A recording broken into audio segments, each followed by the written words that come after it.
Hi, welcome to the Tournament Center. I'm Zac Hill. We're here with Joshua Cho. Hello. And we're here to talk about the Naya deck that Team Star City Blue put together. Yeah. But first of all, I'd kind of like to take a step back from that and tell us about the team. How did you get together? How did you arrive at the deck? Who designed it and who played it? Oh, absolutely. It was awesome. Like, I finally broke through and won a PTQ, and I talked to Jerry about it, and we were all interested on doing some heavy-duty testing. Right. And Brad Nelson had just moved to Roanoke. He was going to be a huge part of Star City Games, so we're like, okay, that's cool. And so a bunch of our friends, people of Jerry's that I didn't know, we all got together. We started our website forum so that we can bounce ideas off each other. But the Naya deck itself, it was really the brainchild of Brian Braun-Duin. Oh, yeah? BBD, he's a great guy, and it's a shame that he wasn't qualified because he put in so much work. And he laid the groundwork for it. We met up in Roanoke the weekend of the pre-release, jammed some games, did some drafts, and then a couple days before the PT, we came up, put the finishing touches on it, find out what we liked, and then that's pretty much it. Right, and a lot of the times you see teams like this get together. I mean, y'all had 12 people on your team. That was huge. A lot of the time, it's hard to build consensus upon a deck, but it seemed like with one or two exceptions, y'all were all in on this plan. I mean, did you just know how good it was the entire time? Not the entire time. Like, it went through a couple iterations. Like, we knew it was strong, especially once they found Wolfir Silverheart. Once that was in the deck over like Sigarda in the main, we were like, wow, this is really strong. And it seems like a lot of people came to the same conclusion. So, well, yeah. But oh, go ahead. Oh, I was just going to say, well, yeah, I'd like to sort of break it down then, talk about those individual card choices, Sure. Wolfir Silverheart over Sigarda and anything else. Now, first I'd kind of like to just start with the mana base. We Sure. see it back here. We got 4 copies of Avacyn's Pilgrim, 4 Scorned Villagers, and I believe 3 Borderland Rangers. Can you tell us how you got to that conclusion? The conclusion was we wanted to hit 4s consistently. We wanted to be the first to 4, first to Huntmaster, first to Garruk, first to Restoration Angel, because that's how you get ahead. Like if you're on, that's why being on the draw is such a problem in this matchup. Like if you're playing a mana dork and they Garruk on 3, kill your dork, and there's really no way to come back from that. So we wanted to max out getting to 4 first. That's the pivotal turn, or not turn 4, but the 4 drops. The fourth mana. Yeah, we need to get to 4 mana before anybody else, and that's why Pilgrim and Scorned Villagers made the cut. Right, and so that's Pilgrim and Scorned Villagers sort of accelerate you into your 4s. Yeah. Now, why Borderland Ranger? He doesn't really help accelerate. He's kind of underwhelming for a 3-drop. Tell us about that guy. The body, it's not the most it's not the best body as a 2/2, but we have all these great mana fixing for humans with Cavern of Souls being printed. Yeah, we just needed a way to cast our red spells. Sure. Bonfire, Brimstone Volley, all these red spells that we'd have difficulty casting, and that's why you have Borderland Ranger, who helps you get to the red mana source. Or say you need an actual force to play Garruk. Yeah. And so that's why he's like the glue that holds the mana base together. The idea being that, like, Cavern of Souls, okay, I can name red for Huntmaster, but then I'm looking at a Bonfire in my hand. And you're like, how am I going to cast this? That's why he's here. Okay, totally cool. So if we can take a look, you mentioned earlier the 4-drops. I'd like to look at those and talk about the threats that the deck plays. Okay. Now, I've got several of them queued up here. Now, again, you talk about number of copies. I mean, you have 4 Garruk Relentless, 4 Huntmaster of the Fells, 4 Restoration Angel. How did you decide to play these specific threats? Out of the 4-drops, like, there's a number of different battles that you have to win in Naya. You have to win the Garruk battle if you're on the same, the mana acceleration plan. Right. You want to be the first person to drop Huntmaster of the Fells. So if they play theirs, you just pass it back. Right. So that's why you want to have Huntmaster up, and the effect is very good. Like gaining life, making another blocker, and going right well with that is Restoration Angel. You can do so many cool tricks with Restoration Angel and Huntmaster of the Fells. Mid-combat, flicker it in, make another dude, gain 2 life. It can really swing wastes that way. Completely. Restoration Angel was just another awesome trick that we had. Awesome. You can do a lot of cool things with Fiend Hunter. Yeah. And the 3/4 flying body, it's not irrelevant. Like 3 was a pretty important number when it comes to toughness in the format. You were talking about winning the Garruk battle. I mean, being able to attack for 3 in the air and just kill it sounds like something that comes up. Just to explain to everybody at home, we've all played these cards 100 times. Some people may not have been playtesting Block Constructed for the last, however long. You were talking about the importance of playing Huntmaster of the Fells first. Now, why exactly is that? Oh, what happens is you want to be the first person to play Huntmaster because when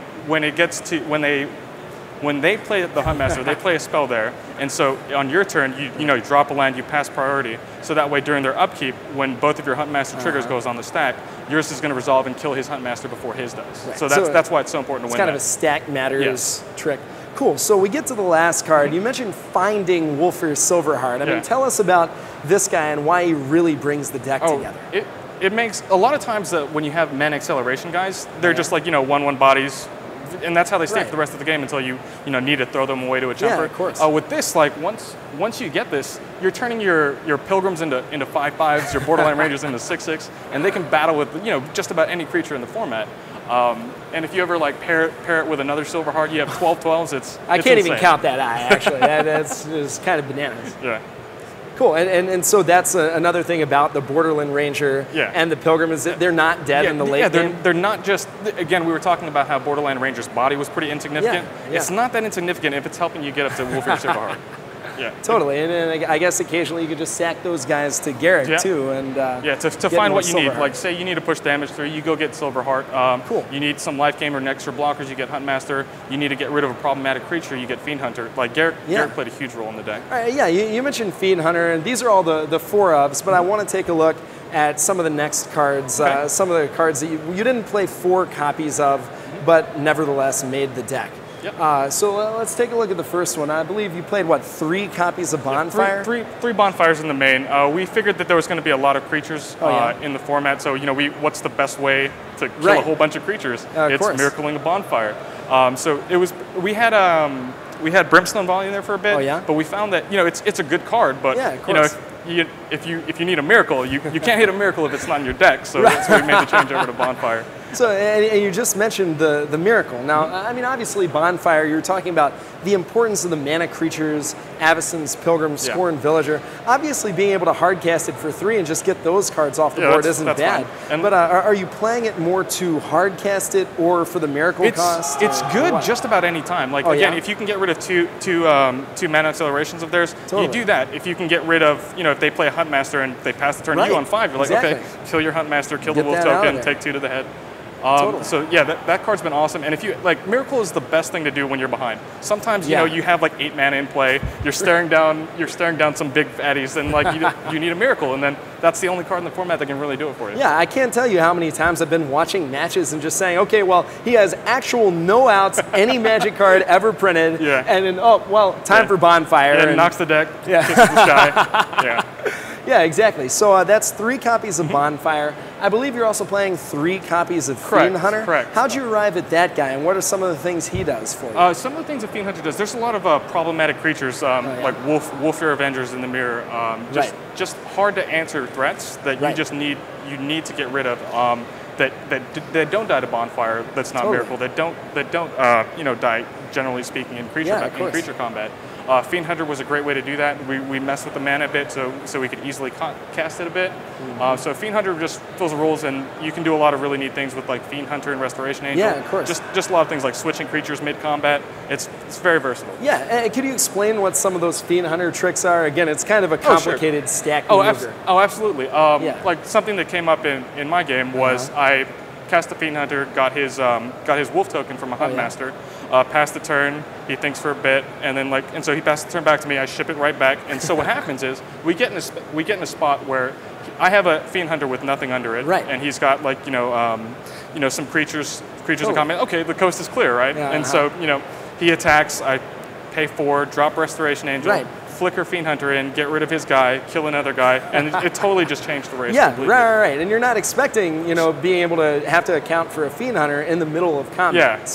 That seems really good. So you have 3 Bonfires, you have 3 Fiend Hunters. Now, you've got 1 Tracker and 1 Mikaeus. A Tracker I saw in the very first match, we featured Brad, and it ended up not making a difference, but it seemed like it could utterly dominate the game.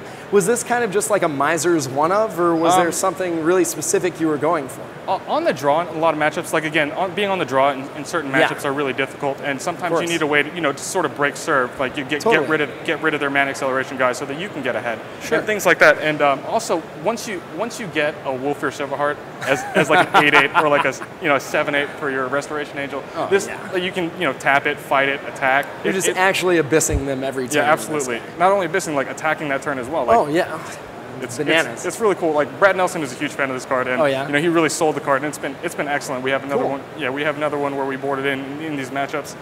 He's talking about if he had the tournament to do over, he would play 3 between the main and the board. So it's been really cool. Cool.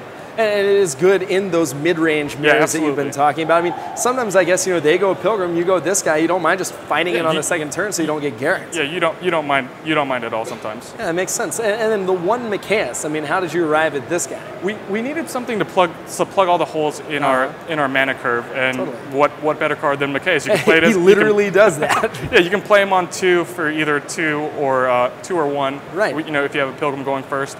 And then he makes, again, going back to, you know, wanting to win the Huntmaster battle. You know, when they pass it back to you, like they can't really, you know, kill your Huntmaster with their Huntmaster, because you just activate it and make a guy or put a counter on your entire team. And again, it goes back to making all of your mana acceleration creatures, your Borderland Rangers, even more threatening in the late game. Yeah, I can also see too, like maybe this did come up, maybe it didn't, but like you got to transform Garruk. Just like make a wolf, sack it, have like 9 mana open, just make monster Mikaeus just comes out. Seems really good. So we've talked about all the spells in the deck. I want to talk about the lands and how you constructed your mana base. I mean, obviously we've got forests, mountains, and plains, but there's some non-basics in there too. Can you tell us how you arrived at some of these choices? Oh, Cavern of Souls really is, it's a great thing to name. It fixes all your mana problems, because again, going back to all our creatures, mostly speaking, they're all humans. Oh, okay. And the uncounterable thing can come up in some sides. Sure, I've seen some dissipates floating around, especially from the control decks, and if you can push through a Wolfir Silverheart, you know, that's a pretty big beating. They're certainly not going to burn it out. Yeah, absolutely. And you know, naming what you need. You can name Angel. You can name like Wolf for your Wolfir Silverheart. But again, the problem that we had with Cavern of Souls is you're not able to, you know, cast Garruk. You're not able to cast your Bonfire. So we have Evolving Wilds and Clifftop Retreats as as ways to smooth out your mana, so that way you can actually cast your spells. And Gavony Township was just another way for us to win the creature battles. Sure. So it's just like you've got you and your opponent both have guys on the table. You just make all your guys huge and attack them. Yeah.